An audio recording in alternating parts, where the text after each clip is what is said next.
Are we having a... We're going to do Q&A, but we'd like to maybe address the people with a few of your candid remarks. My candid remarks?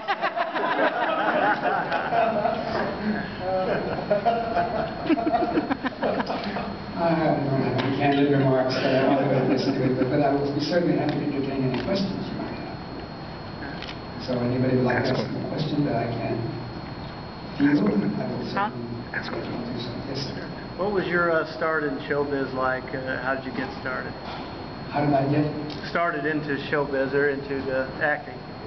Well, very early on, when I was still a kid, I discovered that I achieved some social approbation for performing. And it was a source of reinforcement for me. Made me feel better about myself. I felt, it was something that I could do. But I didn't pursue it. It didn't at that point occur to me that this might be something that I would do as a career. But each time an opportunity arose, and I met the challenge, so to speak, it was just that more strongly identified with acting as a comfort zone. But I went to college, and I went to Grinnell out here in Iowa as a pre-med student, fully intending to become a psychiatrist, and that would be my career. I learned very quickly that I had very little aptitude for physical sciences. Organic chemistry was a pain in my existence. And gradually over the 4 semesters that I was at Grinnell, my grades, the more science courses I took, the lower my grades were. So I started out as like a B+ student my freshman year, first semester, and I was a straight C student by the time I finished my second semester, sophomore year. I transferred to UCLA. I took one acting class, and my teacher became kind of a mentor for me, and he recommended that since I had no responsibilities to anybody else, I didn't have children to raise or a wife to take care of, still a very early part of my life, that I should give myself a shot at being an actor. So I went back to New York and studied acting in a neighborhood playhouse. I had a very illustrious class. For anybody over 40 in the room, if I name them, you would probably know them. Anybody under 40, maybe not. But James Caan was in my class. Oh, yeah. And Gabby Coleman, and Jessica Walter, and Christopher Lloyd.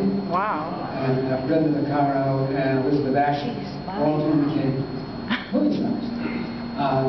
And then there was me. It still wasn't too bad. But in any case, that's how it began. It began because I found I could do something that I felt that I had some capability, and that made me feel good about myself. And when I really hadn't found anything else that I felt that comfortable doing. So that was my reasoning, and that's how I got to be an actor. Thank you. No, I think this is good. Thank you. Were you angry because your character didn't get to go down to the planets more? Because we didn't like that?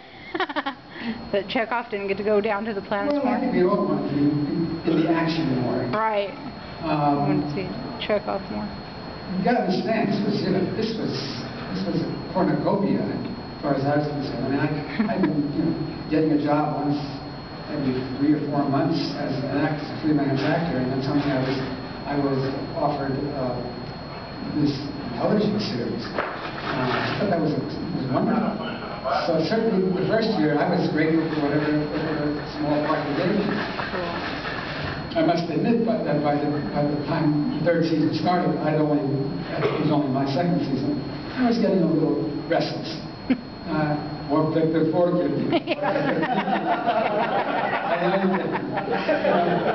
after a while, I pushed the yellow button when I was feeling cowardly. I pushed the purple button when I was in a rage. The blue button when I was depressed. It was a big all that seriously. And in fact, when I had an opportunity to leave the show for a month to do a play, not terribly far, about 300 miles from Iowa, in the outskirts of Chicago, a theater called Pheasant Run, I jumped at it. I lost the 3 episodes of the series to do the play. But it was a play, and I got to work with Jackie Koenig. Oh, wow. Those of you who are 50 years there. And that was a great experience. It was a dumb little play, but we had a good time. It was successful. I got a lot of laughs.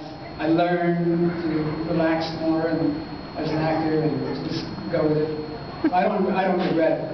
But yeah, by that juncture, I was ready to let Star Trek go. It was that way of thing.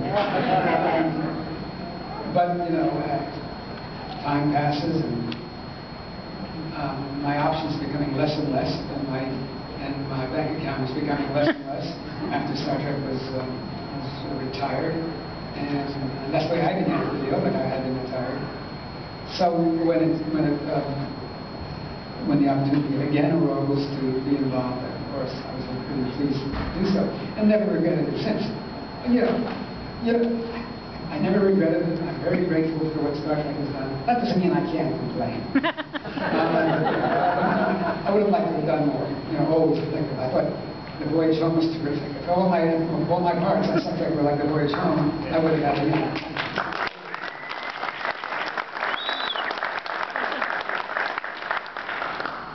And along those lines, that's why I had such a good time with Babylon 5, because Babylon 5 gave me something to really sink my teeth into. Important character, important to every story, dimensional character, wasn't just an expository character. Yeah. Expository character was when he just says things like, Captain, there's a ship out there, and it's coming toward us. What do we want to do? And then the actor says, it goes on with a monologue of invective and passion, and it doesn't do all the acting. So, on the other hand, as I say, when I did that Babylon 5, there was some investigation of character, there was some introspection. You got to learn this as a dimensional human being, which wasn't always the case when I was on Star Trek. Yeah. Actually, what you were just saying kind of led into where I was hoping to ask a question. Even though you might have thought of Chekhov as just an expository character, the fans read into characters because we don't see them just as a flat character, the item on the television. When I was younger, I did. As I got older, I saw all the characters from original Star Trek as archetypes, portrayals of different parts of humanity. And I was wondering if you were to have expanded Chekhov yourself, if you were to have dug into his own past, into what he was thinking, what would he have brought to your exposition of humanity, in that role? I'm curious, I really am. I write fan fiction, so I think about these things way too much. I write novels. That's great. It's fun. Awesome. Are you close? Well, it depends on whether or not they accept, little nowhere fan for the stories I write. Some people tell me I ought to, but, I'm thinking about it and having more and more people tell me I should. I like action adventure, I write action adventure, but so tell me about Chekhov from your point of view. How old are you? 29, I'm turning 30 in August. Okay, well, don't give up your dreams. To go to med school, actually. Excuse me, sir. That's funny. Total